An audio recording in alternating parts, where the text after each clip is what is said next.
이사야서 16장 모압의 절망 상태. 모압 백성아, 예루살렘의 통치자에게 어린 양들을 조공으로 보내라. 셀라에서 광야를 거쳐 나의 딸 시온 산으로 조공을 보내라. 있을 곳이 없어 날아다니는 새들처럼, 털린 둥지에서 흩어진 새끼 새들처럼 모압의 여인들이 아르논의 나루터에서 헤맨다. 그들이 유다 백성에게 애원한다. 우리가 어떻게 하여야 할지 말하여 주십시오. 우리를 위하여 중재하여 주십시오.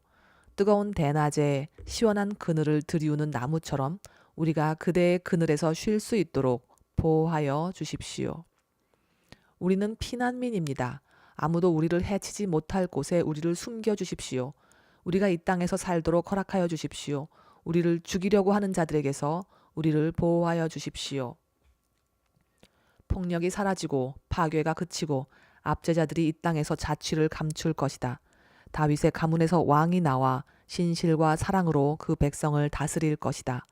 옳은 일이면 지체하지 않고 하고 정의가 이루어지는 것을 보여줄 것이다. 유다 백성이 대답한다. 우리는 모압이 교만하다는 소문을 들었다. 그들이 매우 교만하고 오만하고 거만하여 화를 잘 내지만 사실 그들은 허풍뿐이라는 것도 들어서 알고 있다. 그러면 모압 백성은 그들이 당하는 고통을 못 이겨서 통곡할 것이다.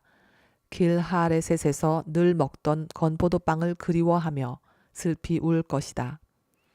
헤스본의 밭과 신마의 포도원이 황무지가 되다니 여러 나라의 군주들이 즐겨 마시던 포도주의 산지가 아니던가. 한때는 포도나무 가지가 저 멀리 야스엘에까지 뻗어나가고 동쪽으로는 광야에까지 뻗어나가고 서쪽으로는 그 싹이 자라서 사해 너머로까지 뻗어가더니 야스엘이 울듯이 내가 통곡한다. 말라 비틀어진 신마의 포도나무를 두고 통곡한다. 헤스보나 엘르알레야, 나의 눈물이 너를 적신다. 여름 과일과 농작물을 거두는 너의 흥겨운 소리가 너에게서 그쳤구나. 이제 기름진 밭에서 기쁨도 사라지고 즐거움도 사라졌다. 포도원에서 노랫소리가 나지 않고 기뻐 떠드는 소리도 나지 않고 포도주 틀에는 포도를 밟는 사람도 없다. 내가 그 흥겨운 소리를 그치게 하였다. 모압을 생각하니 나의 심장이 수금줄이 튀듯 떨리고 길하레셋을 생각하니 나의 창자가 뒤틀린다. 모압 백성이 산당에 올라가서 제사를 드리고 그 성소에 들어가서 기도해도 아무 소용이 없을 것이다. 이것이 전에 주님께서 모압을 두고 하신 말씀이다. 그러나 이제 주님께서 다시 이렇게 말씀하신다. 3년 기한으로 머슴살이를 하게 된 머슴이 그 횟수를 세듯이 이제 내가 3년을 센다. 13절부터 다시 읽겠습니다. 이것이 전에 주님께서 모압을 두고 하신 말씀이다.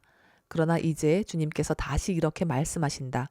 3년 기한으로 머슴살이를 하게 된 머슴이 그 횟수를 세듯이 이제 내가 3년을 센다.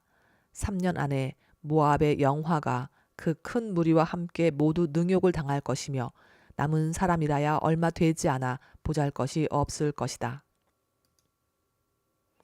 이사야서 17장. 하나님이 시리아와 이스라엘을 치시리라.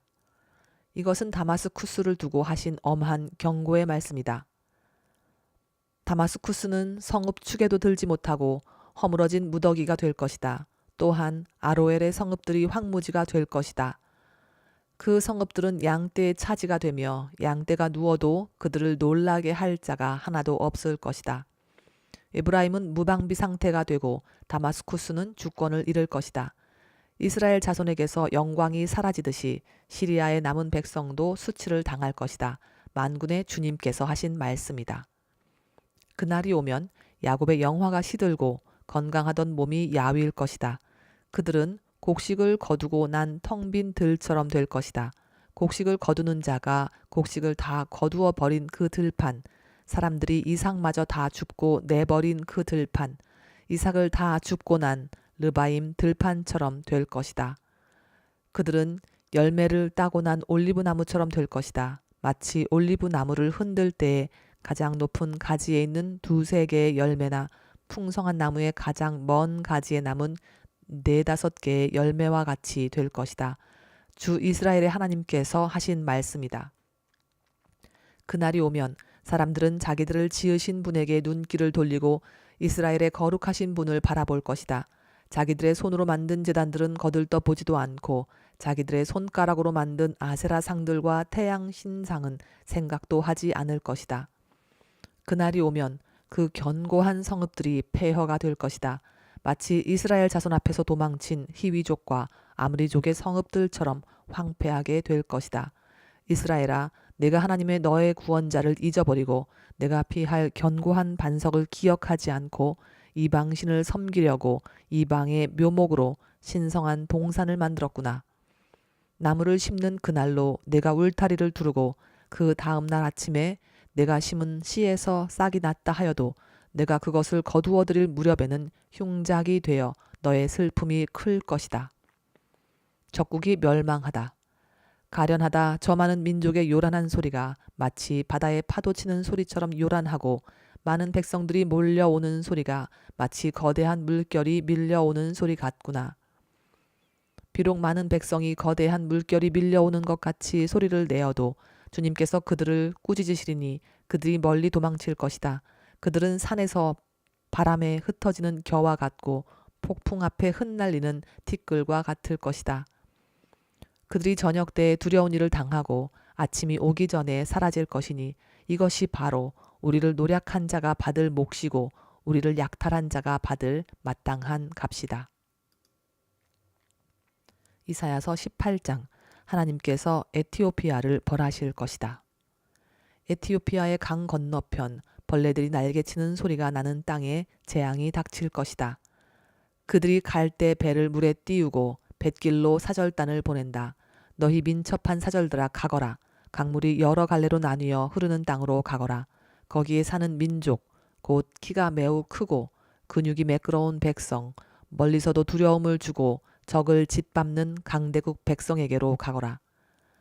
이 세상 사람들아 땅에 사는 주민들아 산 위에 깃발이 세워지면 너희가 보게 되고 또 나팔 소리가 나면 너희가 듣게 될 것이다.